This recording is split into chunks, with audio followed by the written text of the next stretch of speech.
자, 오늘의 키워드 시간입니다. 김대호 박사 나오셨습니다. 박사님 어서 오십시오. 네, 반갑습니다. 예. 자, 첫 번째 키워드부터 확인하시죠. 대통령의 진노. 자, 트럼프 대통령 얘기입니다. 요즘 화를 굉장히 많이 내고 있는 것 같은데요. 고용지표 나오자마자 아주 격앙된 반응을 보이면서 노동통계국장을 해고했습니다. 이게 맞는 얘기인가요? 어떻게 봐야 되겠습니까? 네, 트럼프의 진노가 하늘을 찌른다 이런 얘기가 나오는데요. 자, 지금 트럼프는 관세 폭탄을 터뜨리면 그것이 미국 경제에 아름다운 결과를 가져올 것이다. 부작용은 없다. 아주 호언장담을 했었는데요. 예.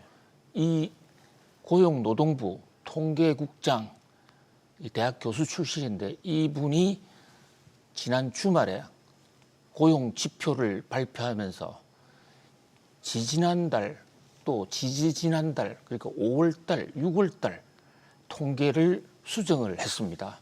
자, 통계 수정은 흔히 있을 수 있는 것입니다. 예. 이것은 보정 작업이 원래 더 정확성을 기하기 위한 꼭 필요한 작업인데요.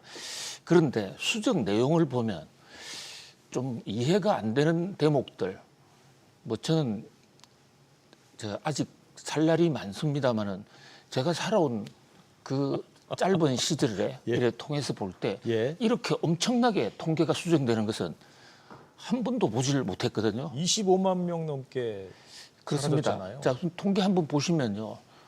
6월 달 통계가 수정전에는 14만 명 늘었다 했는데 이게 갑자기 14,000명밖에 안 늘었다. 이러면 10분의 1 토막 나는 거잖아요. 그렇죠. 한두 개 정도 틀릴 수 있고 뭐 절반 정도까지는 이해를 한다고 그래도 90%를 줄어들면 이 통계를 어떻게 믿느냐는 문제가 생기는 거죠. 아예 통계 발표하지 않고 깜깜이로 하는 게 더 나았지 않겠습니까? 왜냐하면 6월 달에 14만 명 증가했으니까 고용이 뜨겁다. 그래서 금리 인하도 하지 않았던 거잖아요. 그렇죠. 그런데 이것도 약과입니다. 6월 달 문제가 아니라 5월 달. 5월 달로 또 거슬러 올라가요. 보통 수정은 한 달치 정도 하거든요. 예, 예. 근데 2달 전으로 거슬러 올라가서 14만 명 당시에도 발표돼서 미국 경제 여전히 거시경제 지표는 잘 나간다 했었 그 시절에 이미 실제로는 19,000명밖에 안 늘었다. 이러니까 5월, 6월 달 2달을 보정 수정 작업을 거치니까 25만 명이 달아난 겁니다. 그리고 7월 달도 7만 3천 명 나왔는데 이것도 시장의 예상보다도 훨씬 더 적은 거거든요. 예. 그렇다면 5월, 6월, 7월 요 세 달만 보면요. 늘어난 고용 숫자가 약 10만 명 남짓이에요. 세 달 동안 5월, 예, 예. 6월, 7월. 그러면 월 평균 3만 명밖에 안 늘었다는 얘기거든요. 그런데 우리 모닝벨에서 수차 말씀드렸지만 미국의 금리 인하할 수 있는 가장 중요한 조건 중에 하나가 고용인데 고용이 10만 명 아래로 내려가야 된다. 현재 시뮬레이션 결과 보면 8만 5천 명 정도를 분수령으로 보고 있습니다. 네. 그러면 월 3만 명밖에 안 늘었잖아요. 그러면 이미 5월 달에 금리 인하했었어야 맞다. 적어도 거시경제 지표상으로는 그런 겁니다. 그러니까 트럼프 대통령은 이제 속마음이 두 가지가 엇갈릴 겁니다. 하나는 그거 봐, 내 말이 맞잖아.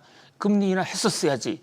요 대목이 하나 있고요. 또 하나는 자, 지금 금리 인하는 둘째 문제고 고용 숫자가 급격하게 떨어지고 있거든요. 무엇이든지 급격하게 변하면 체합니다. 경제는요, 하나의 흐름인데 갑자기 30만 명까지 늘어났던 통계가 3만 명으로 줄어든다? 이것은 완전히 미국 경제에 엄청난 문제가 생겼다는 얘기거든요. 네. 그러니까 모든 책임을 노동통계국장한테 미루면서 바로 잘라버렸습니다. 트럼프 대통령 가장 무서운 얘기, TV에 나와서 국민들에게 각인된 가장 흔한 인기 용어가 You are fired. 네. 자, 마음에 안 들면 You are fired. 그런데 트럼프 대통령 통계 지표 받자마자 이 메겐 타퍼가 고용노동부의 통계국장입니다. 바이든이 지명한 인물이다. 갑자기 바이든이 지명했건 뭐 트럼프가 지명했던 저런 중요한 공직에 앉아 있는 분이 뭐 통계 조작할 수 있을까요? 그런데 두 번째 또 얘기가 지난 대선 때 민주당 후보인 해리슨 몰아주려고 통계를 의도적으로 조작했다. 당시에 어떤 게 있었냐면요. 80만 명까지 올라갔다는 그런 통계 발표가 나오는 데다가 갑자기 금리 인하를 앞두고 급격히 줄었다 해가지고 2024년 예. 제롬 파월 연준 의장이 9월 달에 미국의 기준금리를 한꺼번에 빅컷 0.5%를 한꺼번에 내린 적이 있습니다. 사실 그때 저희들은 이것은 정치적인 음모다. 바이든 도와주기다. 현재 경제 지표는 그렇지가 않다. 이렇게 몇 번 말씀을 드렸었는데 네. 이제 트럼프 대통령이 그 당시에 그 문제를 물고 늘어지면서 이 정치적인 양반 잘라야 된다 하고 잘라버렸습니다. 자, 그런데 뭐 2024년 선거 때는 그렇다 치더라도 이번 고용 통계가 과연 고용 통계국장 잘못일까요?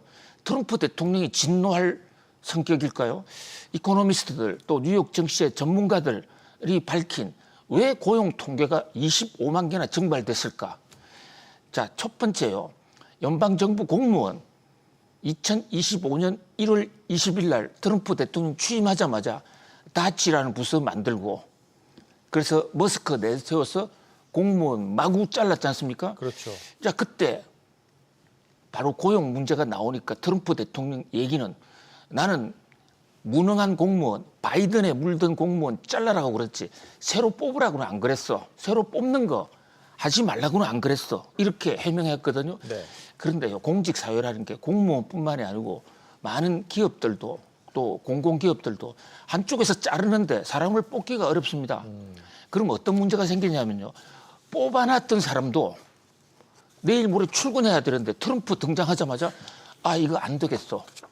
좀 다음에 봅시다 하고 해고 통보. 그러니까 입사 절차를 계속 안 밟는 거죠. 자, 이게 어떤 문제를 이야기하냐면요. 고용노동부, 저는 고용통계국장을 충분히 변호를 하고 싶은 게 이분이 조사하는 방법은 옆에 가서 칼 들고 들어가서 기업체에 가서 몇 명 뽑을 거야. 너 틀리면 죽어. 이렇게 얘기하는 게 아니란 말이죠. 네. 그러니까 여론조사 받아가지고 할 거야 안 할 겁니까? 그런데 조사할 때는 우리 뽑을 것입니다 하고 실제로 뽑는 절차를 거의 진행하고 있었습니다. 트럼프가 등장하면서 이거를 취소해버린 겁니다. 그런데 취소한 사실은 노동부 입장에서는 2달 내지 3달 후에 알게 된다고요. 그러니까 통계 조작이 있었던 일은 노동 통계국장 잘못이 아니라 트럼프의 잘못이에요. 트럼프가 날벼락 같은 밑도 듣도 보도 못한 정책들을 펴내니까 통계의 시계열이 틀려버린 거예요. 이것은 노동통계국장의 잘못이 아니죠. 그다음에 이민자 단속. 자, 기업체에서 사람 뽑아서 서류 통보까지 했는데 그 사람이 길거리 가다가 잡혀갔습니다. 그럼 못 뽑는 거 아니에요. 네. 그러니까 조사할 때는 뽑는다 했는데 한두 달 지나니까 그 사람이 없는 거예요. 그럼 통계 왜곡되는 게 너무나 당연하죠. 그다음에 트럼프 관세 폭탄. 기업체에서 신규 고용 채용 계획이 있습니까? 고용노동부가 물었을 때 네, 있습니다 했는데 트럼프 관세 폭탄이 어떻게 될지 몰라요. 그러니까 한두 달 지금 늦추고 결국 안 뽑아요. 트럼프 때문에 25만 명이 달아난 겁니다. 트럼프는 스스로에게 진노해야 될 것으로 보여집니다. 그렇군요. 알겠습니다. 이게 집계 방식의 문제였군요, 결국은. 방식이 잘못된 건 전혀 아니죠. 그러니까요. 방식이 잘못된 게 아니라 방식 절차에서 그렇게 이제 트럼프의 왜곡이 들어가는 그런 트럼프의 부분이죠. 왜곡된 경제 정책이 현재 집계 방식을 무력화시켰다. 이렇게 볼 수 있죠. 알겠습니다. 자, 다음 뉴스 키워드 보시죠. FOMC 금리 인하. 뭐 어쨌든 이번 지표로 미 연준의 고민은 상당히 깊어질 수밖에 없습니다. 이제 금리를 내려야 한다라는 그런 전망들이 좀 나오고 있고 실제로 그냥 0.25%포인트가 아니라 0.5%포인트로 급격히 내려야 한다는 관측도 나오고 있습니다. 이건 어떻게 예상하십니까? 네, 이 대목 지금 제롬 파월 연준 의장 뭐 잠을 못 이룰 겁니다. 예. 트럼프 대통령 또 미스터 투 레이트 정신 차려라. 또 날을 세웠지 않습니까? 네. 자, 이게 5월, 6월 달, 7월 통계가 새로 수정된 것대로 맞다면 금리 인하했었어야 되고요. 지금이라도 이제 뒤늦게 알았으니까 금리 인하해야 됩니다. 앵커님 잘 지적해 주신 대로 네. 그냥 0.25 해서는 안 돼요. 왜냐하면 5월, 6월, 7월 3달 연속이니까 이것은 자칫 잘못하면 경제 파토가 될 수 있는, 파산이 될 수 있는 정도로 급격한 하락이거든요. 예. 굉장히 심각한 사태예요. 네. 그래 금리를 인하해야 되는데 어떻게 보면 고민이 없다고도 할 수 있죠. 뭐 통계가 그렇게 나왔으니 난 지표대로 하겠다고 그러더니 금리를 내릴 수 있는 것입니다. 그렇다 보니까 뉴욕 증시도요. 주가가 한쪽에서는 떨어지다가 금리 빠른 속도로 인하하겠네 그러면서 금융 지표 중에요. 국채 금리가 와르르 떨어졌습니다. 예, 예. 국채 금리 아주 크게 떨어졌습니다. 예. 거의 대란 수준이에요. 또 환율도 달러가 지난 주말에 급격히 올랐는데 또 와르르 떨어졌습니다. 네. 그야말로 롤러코스터인데요. 그 바람에 우리나라 환율도 지금 많이 떨어졌어요. 네. 시장에서는 금리 인하가 불가피하다. 빅컷 아니면 자이언트 스텝도 해야 되는 그런 상황이란 말이죠. 그런데 금리는 고용만 나쁘다고 금리를 인하할 수 있는 게 아니잖아요. 물가가 또 그렇습니다. 잘 지적해 주신 대로 예. 물가는 오히려 올랐잖아요. 예, 예. 그리고 고용 보고서상에요. 중요한 고용 보고서에 물가 지표가 하나 있어요. 시간당 평균 임금. 네, 네. 그건 3.67%까지 올랐더라고요. 이 대목은 물가가 오히려 폭발하고 있다. 이 역시 관세 폭탄 때문이거든요. 그래서 고민이 된다는 겁니다. 그러면 물가가 오르는 와중에 고용은 나빠진다. 그게 전형적인 스태그플레이션이거든요. 네. 스태그플레이션 상태에 금리를 인하한다? 이거 불난집에 기름 붓는 거예요. 자, 이 케인즈 경제학이 잘 나가던 케인즈 경제학이 엉터리다라는 얘기가 나오게 된 게 바로 스태그플레이션 때문이고 필립스 곡선도 안 맞아요. 스태그플레이션 상태에서는. 이 금리를 고용이 나쁘면 금리를 내려야 된다는 게 필립스 곡선 이론이거든요. 그럼 어떻게 해야 될까요? 연준 입장에서 자, 지금 1990년대 같은 경우에는 둘 중에 하나를 포기하는 거죠. 그래서 폴 볼 같은 경우는 금리를 대폭 올려버렸습니다. 네. 25%까지 올렸습니다. 물론 지금은 그까지는 아니지만 제롬 파월 연준 의장이 만약에 금리 인하 잘못했다가는 그런 상황으로 몰려갈 수도 있기 때문에 네. 정말 이것은 제롬 파월 연준 의장으로서는 엄청난 고민이다 이렇게 볼 수 있겠습니다. 그렇군요. 뭐 계속 지켜보겠다는 말을 할지 실제로 내릴지 저희도 좀 관심을 갖고 봐야 되겠습니다. 자, 다음 뉴스 키워드로 넘어가겠습니다. 테슬라 잘못. 오늘 테슬라 관련해서 상당히 중요한 법원 판단이 나왔는데요. 이 오토파일럿 사망 사고 관련해서 일부 책임이 있다라는 첫 책임 인정 판결이 나왔습니다. 이건 어떻게 보셨습니까? 예, 테슬라의 운명은 자율차에 걸려 있지 않습니까? 그렇죠. 로보택시 잘 돼야 되는데요. 그런데 로보택시를 가는 단계에서 그 간접 자율 주행 장치 보조 장치 그게 1단계가 오토파일럿이고 2단계가 FSD라고 하는 풀 셀프 드라이빙 시스템입니다. 그걸 거쳐서 로보택시 좀 가고 있거든요. 예, 예. 우리나라는 아직 FSD도 들어오지 않았지만요. 그런데 1단계인 오토파일럿의 사망사고로 지금 58명이 죽어 있는데 여기에 대해서 테슬라는 우리 잘못 없다. 이것은 운전자가 과실이다. 이래서 그동안에 각종 소송에서 이겨왔더랬습니다. 네. 이기거나 아니면 그냥 합의해서 끝내버렸습니다. 그런데 이번 판결, 자 여기에 테슬라가 3분의 1 책임이 있다고 결론이 낸 겁니다. 드물게 나온 유책 판결이라 사상 처음으로 나온 예. 테슬라의 유책 판결이에요. 자 이게요. 지금 소송이 엄청나게 대기하고 있다고요. 이거 무너지기 시작하면 테슬라의 로보택 사업은 접을 수밖에 없습니다. 그 정도로 심각하군요. 그렇습니다. 그래서 물론 머스크는 항소하겠다라고 예. 하지만요. 당시 저 사고는 더더군다나 운전자가 휴대폰이 땅에 떨어져 휴대폰을 땅에 짚는 과정에서 생긴 것이거든요. 네. 그럼에도 불구하고 이것은 오토파일럿이니까 길거리 상황 변화를 알려줬어야지. 그러면서 3분의 1 책임을 믿었거든요. 자, 오토파일럿보다도 훨씬 더 책임도가 높은 게 향상된 오토파일럿. 또 그리고 한 3단계에서 4단계로 불리는 지금 풀 셀프 드라이빙은 책임이 훨씬 더 높아요. 네. 항소심에서 뒤집지 못한다면 테슬라로서는 자율주행 로보택시 사업에 굉장한 큰 장애물을 맞게 됐다 이렇게 볼 수 있습니다. 그렇군요. 알겠습니다. 자, 오늘 마지막 뉴스 키워드 보시죠. 조원태 약속 위반. 자, 공정거래위원회가 아시아나항공을 검찰에 고발하기로 했습니다. 그러면서 120억 원이 넘는 이행 과징금도 좀 부과를 하기로 했는데요. 이 대한항공하고 아시아나의 합병 승인 조건으로 운임을 이 정도까지 올리는 캡을 씌웠단 말입니다. 근데 이걸 어겼다라는 게 공정위의 조사 결과인데 이 상황이 어떻게 전개가 될까요? 자, 아시아나항공이 검찰에 고발당한다 이러니까 박삼구 회장님 또 근심이다 이렇게 지적하시는 분이 있는데 아닙니다. 아시아나항공은 이제 노무와 박삼구 회장님께 아니에요. 예. 이미 조은태 회장이 다 합병했습니다. 네.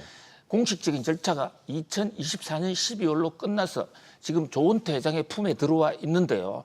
합병할 때 많은 반대가 있습니다. 왜냐하면 합병하면 우리나라에 사실상 대형 항공사가 하나밖에 없으니까. 독점이 되는 거죠. 사실 대한항공, 아시아나 같은 회사 됐거든요. 예. 그래서 10년간은 이 운임비 이것을 캡을 씌워서 그 이상 올리지 않겠다라고 각서를 쓰고 그건 전 세계에 대한 약속이었습니다. 예.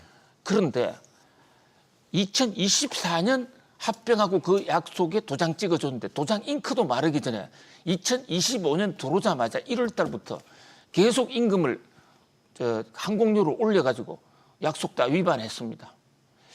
자, 물론 대한항공과 아시아나 측에서는 전산 실수다. 아니 수십억 원씩 그 항공 운임료를 횡포를 해놓고 전산 실수요. 이 정도 전산 실수가 일어난다면 이 회사 항공 운행하다가도 전산 실수로 사람들 다 죽일 수도 있는 정도 아니겠습니까?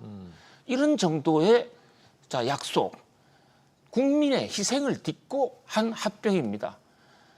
초기 과정에서 벌써 수십억 원을 떼먹으면 이 관심인도가 좀 줄어들면 그 횡포가 앞으로 10년간 얼마나 커질 수 있겠습니까? 네. 이에 대목에서는 공정위가 칼을 뽑았는데요. 자, 이 검찰도 일벌백계의 정신으로 징계를 해야만 그래야만 국제사회가 한국을 믿을 겁니다. 이거 엄청난 시장에 대한 약속 위반으로 보여집니다. 그렇군요. 그런 큰 의미가 있었군요. 알겠습니다. 자, 오늘 짚어본 뉴스 키워드 다시 한번 보시죠. 대통령의 진노, FOMC 금리 인하, 테슬라 잘못, 그리고 조원태 약속 위반 이렇게 짚어봤습니다. 박사님 오늘도 잘 들었습니다. 고맙습니다. 감사합니다.